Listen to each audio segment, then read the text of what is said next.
আজকে মমতা বন্দ্যোপাধ্যায় নেতাজি ইন্ডোর স্টেডিয়ামে যে নাটক করেছে, যে নাটক চলছে, তার প্রতিবাদ চলছে।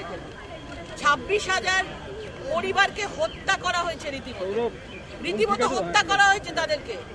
যোগ্য অযোগ্য সবাইয়ের পরিবারকে হত্যা করেছে। তার জন্য দায়ী একমাত্র মমতা বন্দ্যোপাধ্যায়। এদের চাকরি ফেরাক মুখ্যমন্ত্রী মমতা বন্দ্যোপাধ্যায়কে অনুরোধ করব যে 26,000 চাকরি ফিরিয়ে দিক।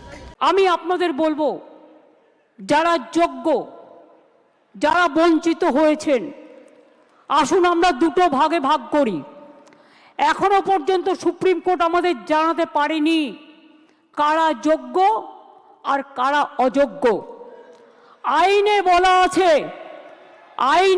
আছে 9,000 10,000 people can go scot free, but one innocent cannot be punished.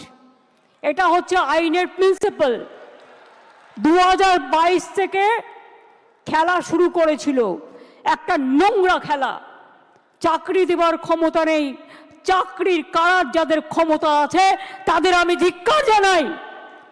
আপনাদের একটা জিনিস বুঝতে হবে, কোনটা মুখ আর কোনটা মুখোশ। কারা যাত্রাপালার মাধ্যমে আপনাদের ভুল বোঝাচ্ছে।